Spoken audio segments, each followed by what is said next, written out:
दोस्तों 12वीं सदी के नायक पृथ्वीराज चौहान को युद्ध में चारों खाने चित्त करने में अहम भूमिका निभाने वाले आला और रुदल दोनों भाई 12वीं सदी के महानायक महाबली के तौर पर जाने जाते हैं। आज उनकी तपोस्थली हम आपको दिखाने जा रहे हैं। ये आला मंदिर, आला तालाब और आला का अखाड़ा इस मार्ग को पकड़ के जाने पर 1 से 1.5 किलोमीटर दूर है। और आला और रुदल के बारे में कुछ ऐसा कहा जाता है कि बड़े लड़ैया महोबा वाले जिनकी मार सही ना जाए, एक मारे तो दुई मर जाए, तीसर खौफ खाए मर जाए। दोस्तों पहुंच गए हैं आला और रुदल के अखाड़े पर। ये आला और रुदल का अखाड़ा आप देख रहे हैं इस साइड में। और आला और रुदल इसी अखाड़े पर मल्ल युद्ध करते थे, जोर आजमाइश भी करते थे। आइए आपको दिखाते हैं। और धीरे धीरे कैमरामैन से भी चाहूँगा कि धीरे धीरे आगे बढ़ें। एक बार थोड़ा पहले इधर का अवलोकन मैं आप सबको करा लेता हूँ। और हरियाली से परिपूर्ण यह वातावरण, और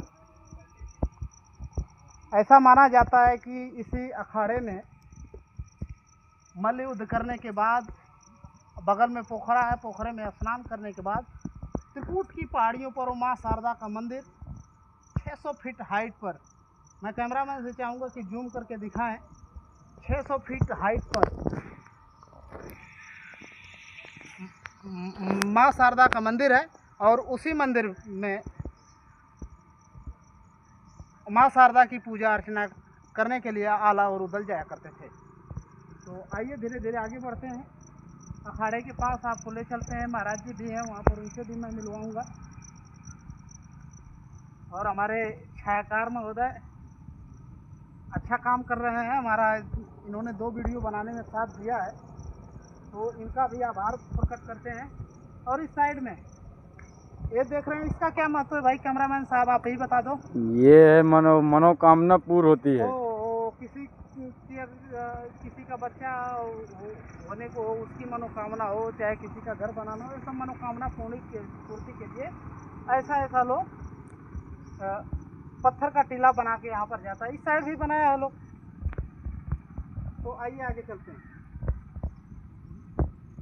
तो ये देख रहे हैं आला और रुदल का अखाड़ा, जो कि 12वीं सदी में महाबली थे। उनके टक्कर का महोबा में कोई नहीं था। और जब पृथ्वीराज चौहान ने धावा बोला था महोबा पर, तो पूरे दमखम के साथ महोबा की रक्षा के लिए दोनों भाई सामने आए थे और सेना की कमान अपने हाथ में लेते हुए पृथ्वीराज चौहान की सेना पर टूट पड़े थे। आइए इधर में महाराज जी भी हैं। ये साधना स्थली है आला और रुदल की। और इधर में महाराज जी भी हैं। नमस्कार महाराज जी, कैसे हैं? अरे आला और रुदल की तपोस्थली है, साधना स्थली है। अच्छा ठीक है, और सब बढ़िया। चलिए चलते रहिए। आइए थोड़ा हम पास से आपको दिखा देते हैं। और इधर में खड़ाऊं भी रखा गया है, खड़ाऊं। और इधर में लिखा है आला देव की साधना स्थली। और आला खंड में ऐसा वर्णन किया गया है कि आला ने शादी नहीं की थी। उनके छोटे भाई उदल ने फुलवा नामक एक स्त्री से प्रेम विवाह किया था। और उनकी मृत्यु के बाद फुलवा भी आला खंड से बाहर हो जाती है।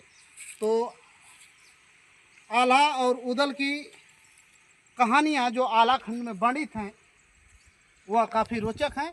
आज आना हुआ था जो है कि मध्य प्रदेश के मैहर में, और माँ शारदा का जो है कि मैंने भी आज सुबह ही दर्शन किया। और ऐसा हम लोगों का प्लान हुआ कि 12वीं सदी के नायक आला की उस साधना स्थली को भी दिखाया जाए, आला के पोखरे को भी दिखाया जाए जो आला खंड में वर्णित हैं। तो फिलहाल मैं हूँ दीपक पाल, आप देख रहे हैं दीपक पाल ऑफिशियल। आज मध्य प्रदेश में आला और उदल की वीरता की तपोस्थली को दिखाते हुए। बहुत बहुत धन्यवाद।